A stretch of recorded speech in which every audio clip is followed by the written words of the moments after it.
I'm just going to drop in here quickly because what I discovered as I was bringing in the various screen recordings I was doing for this tutorial was that the frame rates weren't lining up because I wasn't recording full screen.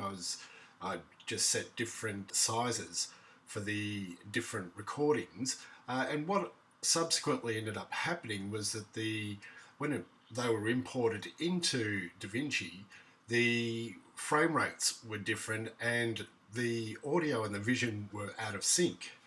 So I tried playing around with that and cutting the audio and moving it along, but it became quite a painful process. So what I ended up doing was opening a program called MPEG Streamclip, which is a free program. I imported those files into Streamclip and just exported them as MPEG-4s and at 30 frames per second. So ultimately, if you're looking at the source files for this, you'll notice that the last two screen recordings are actually MPEG-4s, and that's the reason they're MPEG-4s, is because I had to make sure that the vision and the audio were in sync. So that's something just to keep in the back of your mind. If you're doing multiple screen recordings, it's probably worth running them all through MPEG Streamclip and exporting them at 30 frames per second.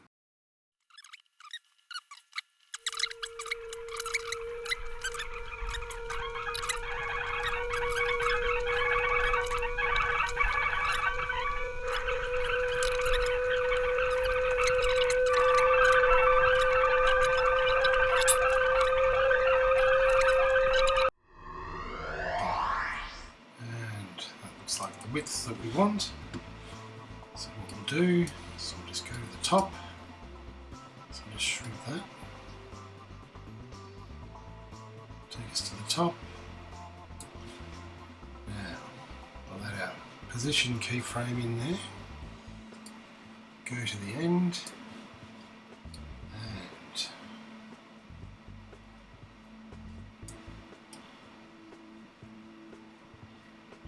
down at the bottom, just need it to go to here.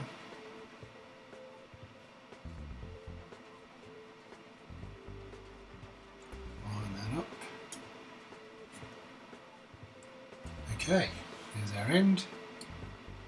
And yep, she's scrolling through nicely. Now we'll do the same with our next clip. This time.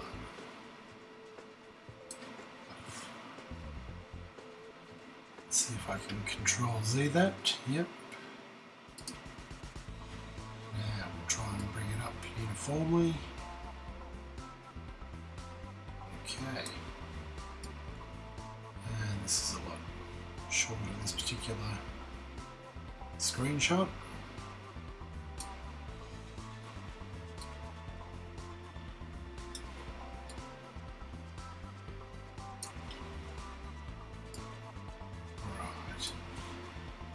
Keyframe in for the beginning, go to the end,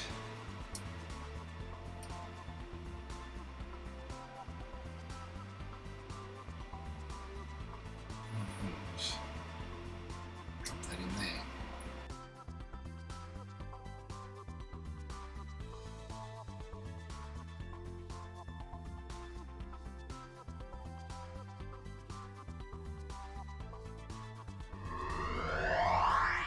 Something that is worth doing throughout any screen recordings is just changing the zoom position. So what I'll do is I'll just bring this back, okay, right to where the menu comes down. Okay. And just on this section here, and this is something you could do right throughout, is I'll just cut that there, and this is where I was just drawing the lines. cut that there. And now I'm going and talking about the inversion. So I'll cut that there. And what we're going to do is we're just going to increase the screen size and focus in on those points.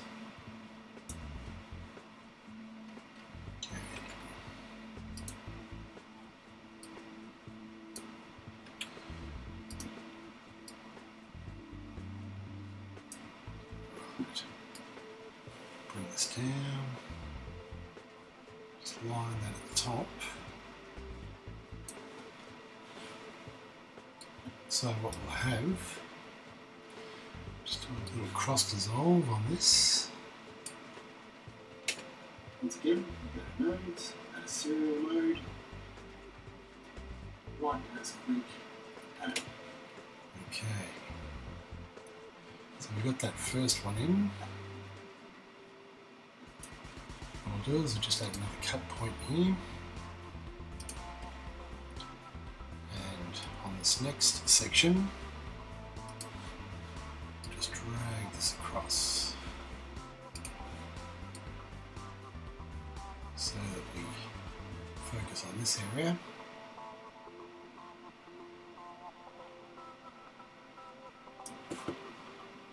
And let's see how that looks.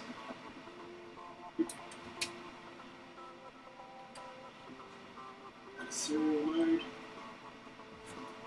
right mouse click, add an output.